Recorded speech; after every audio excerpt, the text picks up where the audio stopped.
வணக்கம், நான் உங்க friend Jaya Srinivasan. Welcome to veggies recipe. இன்னைக்கு நம்ம வெஜ்ஜீஸ் ரெசிபி கிச்சன்ல ட்ரெடிஷ்னல் ரெசிபியான முத்து குழம்பு பண்ண போறோம். ஃப்ரெஷ்ஷான மணத்தக்காளி காய், இந்த பச்சையா இருக்கும் பாத்தீங்களா, அது வந்து எல்லா இடத்துலயும் நல்லா சூப்பரா கிடைச்சிட்டு இருக்கு. இந்த சீசன்ல இந்த குழம்பு கண்டிப்பா பண்ணி சாப்பிடணும். இது அவ்வளோ டேஸ்டா இருக்கும், ஹெல்த்துக்கு ரொம்ப நல்லது. இந்த குழம்பே பாக்குறதுக்கு ரொம்ப அட்ராக்ஷனா இருக்கும். அழகா முத்து முத்தா நமக்கு இந்த மணத்தக்காளி காய் வந்து தெரியும். ஃப்ரெஷ்ஷா இந்த குழம்புக்கு தேவையான குழம்பு பொடியை நம்ம வறுத்து அரைச்சி போட போறோம்.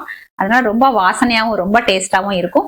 ஃபர்ஸ்ட் டைம் சேனலை பாக்குறீங்கன்னா ப்ளீஸ் சப்ஸ்கிரைப் பண்ணுங்க. பெல் ஐகானை கிளிக் பண்ணி ஆல் ஆப்ஷன் கொடுத்துட்டீங்கன்னா நான் போடக்கூடிய எல்லா வீடியோஸும் குவிக்கா வந்து உங்களுக்கு ரீச் ஆகும். வாங்க இந்த ட்ரெடிஷ்னல் ரெசிபியான முத்து குழம்பு எப்படி பண்றதுன்னு பார்க்கலாம். ஸ்டவ்ல ஒரு கடாய் வச்சுட்டு 1 டீஸ்பூன் எண்ணெய் சேர்த்திருக்கேன். ஒரு சின்ன கட்டி பெருங்காயம், 1 டேபிள் ஸ்பூன் உளுத்தம்பருப்பு, 1 டீஸ்பூன் பச்சரிசி, 4 காஞ்ச மிளகாய், 1 டீஸ்பூன் மிளகு, 1/4 டீஸ்பூன் வெந்தயம் சேர்த்திருக்கேன். இது எல்லாத்தையும் நம்ம நல்லா வறுத்துக்கலாம். பருப்பு கொஞ்சம் நல்லா செவந்து வரட்டும். எல்லாமே நல்லா வறுத்தாச்சு. இப்போ ஸ்டவ் ஆஃப் பண்ணிக்கலாம். இது கொஞ்சம் சூடு ஆறுனதுக்கு அப்புறம் மிக்சி ஜார்ல போட்டு பவுடர் பண்ணி எடுத்துப்போம். ஸ்டவ்ல அதே கடாய் வச்சிருக்கேன். 1 டேபிள் ஸ்பூன் நல்லெண்ணெய் சேர்த்துக்கலாம். எண்ணெய் சூடானதும் 1 டீஸ்பூன் கடுகு சேர்த்துக்கலாம். கடுகு வெடிச்சதும் 1 டீஸ்பூன் கடலைப்பருப்பு, 1 டீஸ்பூன் உளுத்தம்பருப்பு சேர்த்துக்கலாம். பருப்பு கொஞ்சம் நல்லா செவந்து வரட்டும். பருப்பு லேசா செவந்து வந்ததும் 1/2 டீஸ்பூன் ஜீரகம் சேர்த்துப்போம். ஜீரகம் பொரிஞ்சதும் பச்சை மணத்தக்காளி வத்தல் ஒரு 2 கைப்பிடி அளவு இருக்கும், இதை சேர்த்துக்கலாம். நல்லா வதக்கிக்கலாம். இந்த மணத்தக்காளி காய் வந்து வதங்கும் போதே நம்ம வறுத்து அரைச்சோம் இல்லையா, பாருங்க இந்த மாதிரி கொரப்பா நான் அரைச்சு வச்சிருக்கேன். இதை இதுல சேர்த்துக்கலாம். இதை சேர்த்து கொஞ்சம் நல்லா வறுத்துக்கலாம். எண்ணெயிலேயே வந்து மணத்தக்காளி காயும் இந்த பொடியும் வதங்கும் போது இந்த குழம்பு நல்லா வாசனையா இருக்கும். மணத்தக்காளி காயும் நம்ம வறுத்து பொடிச்சு போட்ட பொடியும் நல்லா வதங்கியாச்சு. ஒரு சின்ன எலுமிச்சம்பழ அளவுக்கு புளியை ஊற வச்சு கரைச்சி வச்சிருக்கேன். இந்த புளி தண்ணியை நம்ம இதுல சேர்த்துக்கலாம். இதுல 1/4 டீஸ்பூன் மஞ்சத்தூள், இந்த குழம்புக்கு தேவையான அளவு உப்பு சேர்த்துக்கலாம். கொஞ்சம் ஃப்ரெஷ்ஷான கருவேப்பிலையை சேர்த்துருவோம். இது நல்லா கொதிச்சு இந்த புளியோட பச்சை வாசனை போகட்டும், கொஞ்சம் நல்லா திக்காகட்டும்.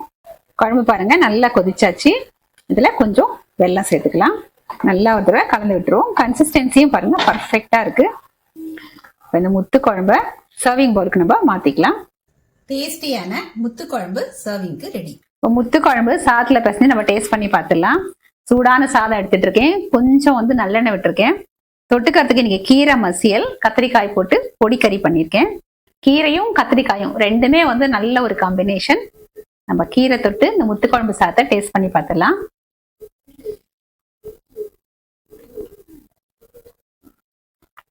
அருமையா இருக்கு, அட்டகாசமா இருக்கு. மணத்தக்காளி காய் வந்து இப்ப சீசன். இந்த சீசன்ல இந்த குழம்பு கண்டிப்பா பண்ணி சாப்பிட்டு பாருங்க. நல்லா டேஸ்டா இருக்கும், அவ்வளவு நல்ல வாசனையா இருக்கும். நம்ம வந்து மணத்தக்காளி வத்தல் போட்டு வத்த குழம்பு பண்ணுவோம். இருந்தாலும் இந்த மணத்தக்காளி காய் போட்டு பண்றது தனி டேஸ்ட். இதுக்கு வந்து நம்ம வத்த குழம்பு பொடியோ சாம்பார் பொடியோ எல்லாம் போடாம இதுக்காக தனியா நம்ம வறுத்து அரைச்சி போடுறோம் இல்லையா. அப்ப நம்ம இதுல மிளகு சேர்த்து அரைச்சிருக்கோம் பாத்தீங்களா, அது நல்ல ஒரு சூப்பர் வாசனையா இருக்கும். மணத்தக்காளி காய் வந்து அப்படியே முத்து முத்தா கொதிக்கும், அது மேல அப்படின்னு அழகா மிதக்கும். அதனாலதான் இது வந்து முத்து குழம்பு அப்படின்னு சொல்றது. பாக்குறதுக்கு கண்ணுக்கும் அவ்வளவு அழகா இருக்கும். சிகப்பான குழம்புல நல்லா பச்சை கலர்ல ரொம்ப நல்லா இருக்கும். டேஸ்டும் அருமையா இருக்கும். கண்டிப்பா இது சீசன். இந்த சீசனை மிஸ் பண்ணாம இந்த மணத்தக்காளி காய் வாங்கி இந்த முத்து குழம்பு நீங்க பண்ணி பாருங்க.